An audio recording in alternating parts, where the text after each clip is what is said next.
Welcome to worship. If you are receiving our MailChimp notices, you would have received one on Friday.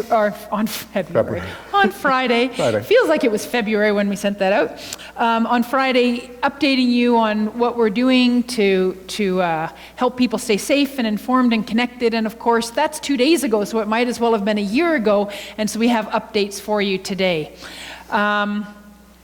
First of all, we are asking that if you or a member of your family has been out of the country in the last 2 to 3 weeks, that you please stay home for a couple of weeks just to make sure that you don't develop any symptoms. That's what the health authorities are asking. So we encourage you to do that. And if you do show any signs of symptoms, if they're mild symptoms, just stay home. And the symptoms you're looking for are fever, cough, shortness of breath, exhaustion. So if you have mild symptoms of that nature, please just take all precautions and stay home and protect those in your family around you. If you develop more severe symptoms of that nature, then please contact your doctor and follow their directions, and you may need to get some medical attention. If you do find it necessary to quarantine yourself, or even to just sort of stay home for a couple of weeks because you've traveled and you're in need of supplies such as groceries or medications that are necessary for you or anything like that, there are already half a dozen people from this congregation who have phoned in and said, put me on the roster to deliver groceries and whatever is needed for folks who are stuck at home.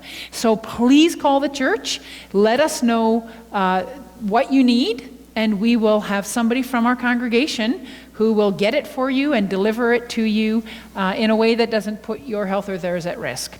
And thank you to everybody who has stepped up and said, I can do that, and if you want to put your name on that roster, just let Keith or I know.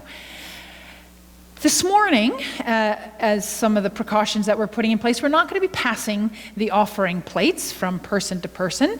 Rather, you'll notice that the offering plates are at both doors, and we just invite you, if you would like to make your offering, to put something in the plate on your way in or your way out today. And the same with our change for change. Diane will explain that to you. Our greeters and our ministers are not going to shake hands with you. We're not going to bump elbows or give you a hug, but we will warmly welcome you. We don't want to, my partner said, we need to talk about physical distancing, not social distancing. We don't want to distance ourselves socially, but we do need to distance ourselves physically. So we're going to avoid close physical contact, but we still want to be connected with one another. And so we encourage you to use that same practice, to keep the physical distance, but the emotional and the social closeness with one another. We're suspending communion for the foreseeable future, but that's also because we're going to be suspending services for the next couple of weeks at least, until we kind of know where things are at with this curve. So this will be our last in-person worship, but we are going to continue to worship online together. And the United Church has actually developed some great resources for this, and we have experience as General Council of worshiping online together right across the country, so we can do this. And we will be notifying folks through MailChimp and by putting information on our website and Facebook how you can participate in that online worship. And of course, we always record the 11 o'clock service, and that is always posted online. If just those words send terror into your heart, then there is always a telephone. And Keith and I will be here, and we are always available, and we invite you to stay in touch with us and with one another via telephone, so that we don't lose our connection with one another just because we're not meeting in person over the next while. There's isogel at both doors and throughout the building, and we encourage you to use it freely and copiously. Whenever you're going in or out of a space, or after you've sneezed or coughed, we just invite you to use that as a way of protecting yourself and others. because we're not having in-person worship for the next couple of weeks at least, it means we're also going to have to postpone our annual congregational meeting, which was supposed to take place after worship on the 29th. So that will be postponed, and we will let you know what the new date for that is once we know what the new date for that is. So stay tuned. There are a number of other things that are being canceled and things that are not being canceled but are being moved onto an online platform, and I'll let Keith talk about them. So, in terms of cancellations, the ecumenical Lenten services that some of you attend, which were happening at Newtana Park Mennonite Church, are canceled for good. They're not going to reschedule them. The Contemporary Singers, Fellowship Bells, Prayer Shawl Ministry, and Home Communion will all be canceled. They were all coming up in the next 2 weeks. Is someone going to speak to the ham supper? Excellent. Where are you? Who's me? Do you want to do that now? Yeah. Thank you.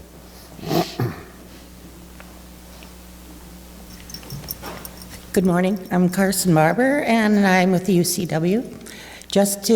Most of you have probably already heard the ham supper is canceled, but anybody that has purchased tickets will be refunded. And they had already bought the hams and the corn for the supper. I believe all the hams are sold. There's still about 4 packages of corn left if anybody's interested in purchasing that. So, yeah, that's all I have to say. So if anybody is interested in the corn, there's a few bags left. And if you purchase tickets, there's a refund. The tickets, yes, there's a refund for the tickets. Yeah. So if you purchase tickets and would like a refund, you can see folks today in the lounge. Is that correct? I believe, Yeah. I believe so, And yes. or come into the office. If you want to come into the office, you can do that, and we will refund your money. Thanks, Carson. A couple of other things. Friendship Inn. As most of you know, Friendship Inn spends a great deal of time providing meals for folks who are in need of food. They are creating bagged lunches and bagged meals, I think beginning immediately, and they are in need of certain takeout kinds of supplies, although I don't have a clear list of what they actually need. A call to them would be helpful in terms of identifying what they actually need rather than assuming what they need. So if you could give them a call, they would tell you what you might be able to contribute to that effort. And we have an announcement about the garage sale. Good morning, everyone. Yes. Bob Armstrong here for the organizing group. I wrote this memo at about 7 o'clock this morning. I sent an email to the Grad Sale Committee last evening, and both of them are obsolete already. So that might explain a little bit of the confusion, but some of you have been asking, and I suspect all of you have been wondering what's going to happen with the grad sale. Well, that's a good question. At the moment, we were proceeding with our plans as if the sale would go ahead, being it was still 4 weeks till the actual setup would start. And we recognize that this is a rapidly changing situation, and guidelines and regulations around public functions will continue to evolve. In the meantime, we would endeavor to keep you informed and provide recommendations to the official board before their next meeting of March 26th, which I now understand may or may not happen. If it does happen, it'll probably happen online.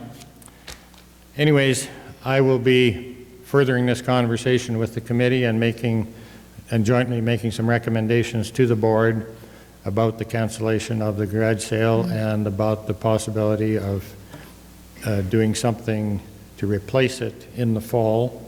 Of course, at this point, we have no idea if we'll be free and clear to do a public gathering even then.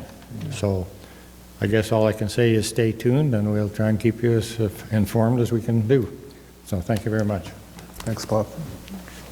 And finally, in addition to worship being moved online, we're also going to attempt to move a couple of groups online, including the Lenten contemplative prayer sessions, which normally were occurring at 8:30 on Thursday morning, and also the book study, which Jordan was going to begin on Thursday, March 19th. So stay tuned about that.